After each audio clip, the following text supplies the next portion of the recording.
बेताल राजा विक्रम को कहानी सुनाने लगता है और कहानी है पद्मावती की। वाराणसी नगरी का राजकुमार वज्र मुकुट बहुत प्रतापी और सुंदर युवक था।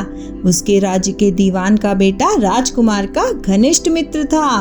एक दिन दोनों मित्र शिकार पर गए। वे एक सरोवर के पास पहुँचे। सरोवर में बहुत से कमल के फूल खिले हुए थे। उसी सरोवर पर एक राजकन्या भी अपनी सहेलियों के साथ आई हुई थी। राजकन्या बहुत सुंदर थी।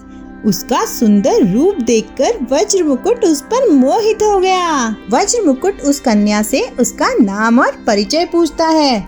उस युवती ने खेल खेल में एक हाथ से अपने कान को छुआ और दूसरे हाथ से एक कमल का फूल अपने हृदय पर रख दिया। फिर वह मुस्कुराती हुई अपनी सहेलियों के साथ वहाँ से चली गई। राजकुमार उदास होकर लौट गया। उसके मित्र ने उससे उदास होने का कारण पूछा तो राजकुमार ने सारी घटना अपने मित्र को बताई। तभी राजकुमार का मित्र बोला, इसमें उदास होने की कोई बात नहीं है।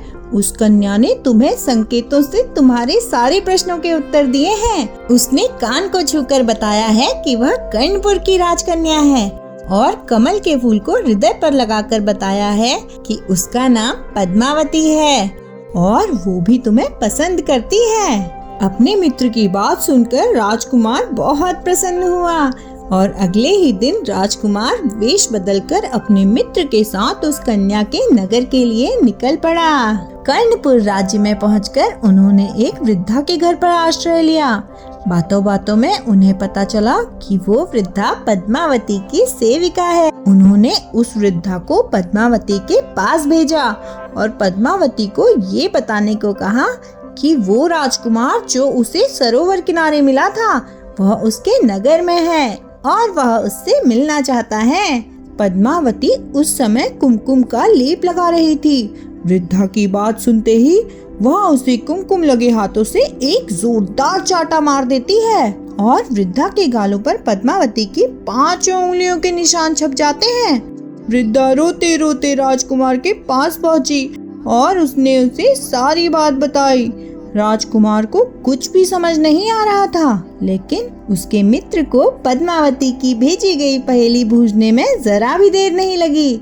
उसने राजकुमार को वृद्धा के गालों पर छपी हुई 5 उंगलियों के निशान का मतलब समझाया। उसने कहा, आज से 5 दिन बाद पूर्णिमा की रात है। पद्मावती ने तुम्हें उसी रात मिलने बुलाया है। यह जानकर राजकुमार बहुत खुश हुआ। पूर्णिमा की रात वह पद्मावती से मिलने चला गया।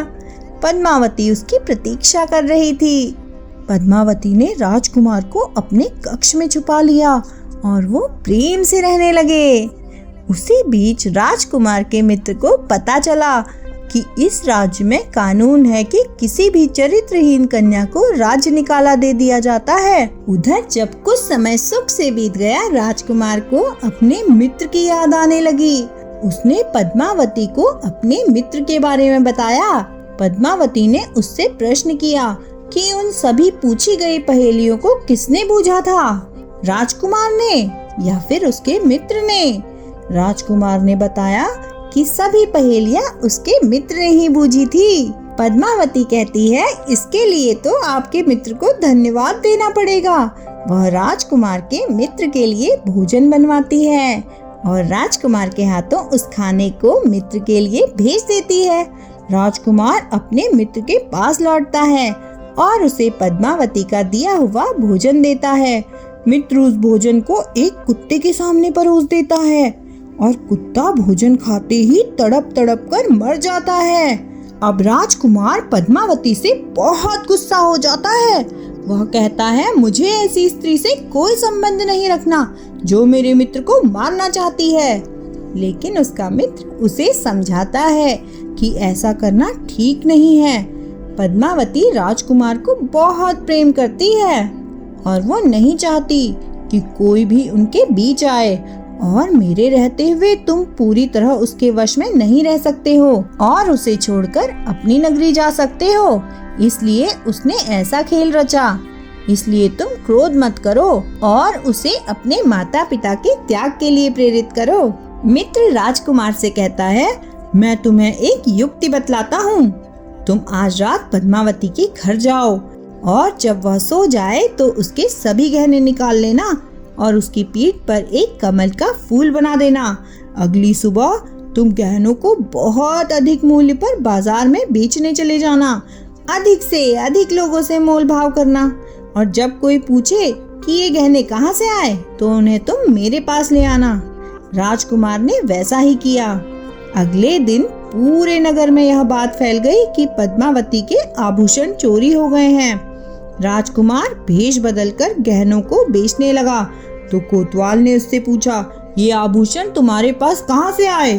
उसने बताया, यह उसे उसके गुरु ने दिए हैं। कोतवाल गुरु के पास गया। वह कोई और नहीं था, राजकुमार का मित्र ही था। कोतवाल गुरु को राजा के दरबार में न्याय के लिए ले गया। राजा के पूछने पर राजकुमार का मित्र एक झूठी कहानी सुना देता है। वह कहता है, एक दिन वह तप कर रहा था तो एक स्त्री उसे रिझाने आती है और उसका ध्यान भंग करने की कोशिश करने लगती है। साधु को बहुत क्रोध आ जाता है और वह उसे चिमटे से मारते हैं तो उसके आभूषण वही गिर जाते हैं। अब वे आभूषण साधु के तो किसी काम के नहीं, इसलिए वे उन्हें बेचने नगर में आए हैं। और साधु उन्हें ये भी बताता है कि जिस स्त्री के यह आभूषण है उसकी पीठ पर एक कमल का फूल बना हुआ है।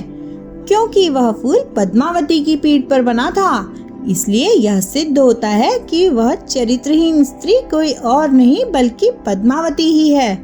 और राजा उसे नगर से निकालने की आज्ञा दे देता है। पद्मावती को राज्य से निकाल दिया जाता है और जैसे ही वह राज्य की सीमा से बाहर जाती है, राजकुमार और उसका मित्र उसे अपने राज्य ले जाते हैं और राजकुमार और पद्मावती सुख से रहने लगते हैं। इस प्रकार राजकुमार का मित्र राजकुमार और पद्मावती को मिला देता है। अब बेताल राजा से पूछता है, हे राजन, अब बता कि किसका पाप बढ़ा और सबसे बड़ा अपराधी कौन? बेताल राजा से कहता है कि अगर वह उत्तर जानते हुए भी चुप रहा तो उसके सिर के 100 टुकड़े हो जाएंगे। राजा विक्रम बताते हैं कि सबसे बड़ा अपराधी राजा है, क्योंकि उसने बिना सोचे समझे न्याय किया। पद्मावती के अपराध सिद्ध किए बिना उसे अपराधी घोषित कर दिया।